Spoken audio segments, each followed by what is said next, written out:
43 students are missing in Mexico. They were actually kidnapped while they were in a left-leaning school for teachers.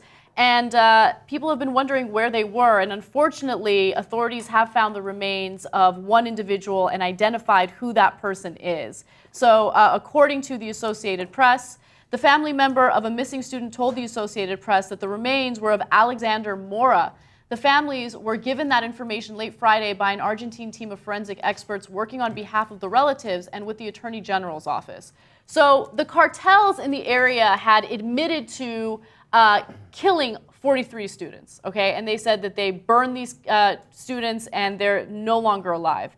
And authorities were like, no, maybe they're still alive. Maybe we can still look for them. Maybe we can still find them. And then they found remains, but the bodies were so charred that authorities said that there was no way of identifying who these individuals were.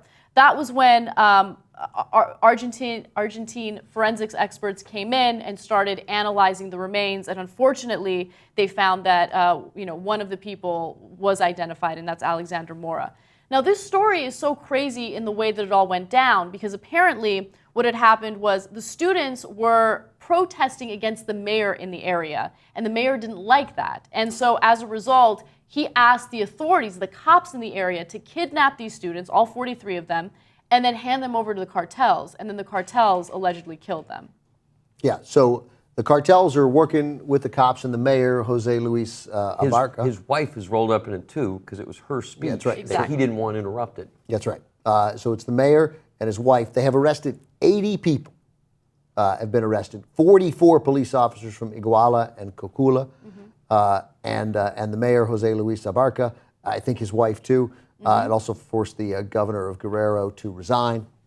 It is as bad as it gets. The mayor was like, the super powerful guy who runs the city, said these rabble rousers are 43 student teachers, 19 years old, 20 years old. Kill them. Murder them, hand them over to the cartels. That'll send a message. I mean, first of all, you dumb fuck, you didn't think you were going to get caught? Jesus Christ, I mean, it's so incredibly hard to be against the death penalty when you read stories like this. It is trying, because you want these people to suffer. You want them dead. You want them to suffer. It's such a hideous attack. If those were my kids, oh, Jesus. There's nothing in the world that could stop me from killing every motherfucker I could get my hands on responsible for it. So the crazy thing about this is, I mean, we keep doing stories about the violence in Mexico, the power that the drug cartels have there, the corruption that you see in Mexico. People are understandably outraged and livid about what happened to these 43 students. And they're calling for the president to step down. But what's happening in Mexico extends beyond what the president is doing with policy there. It has a lot to do with what we're doing with our policy. It has a lot to do with the prohibition of drugs. It has a lot to do with the power that the cartels have.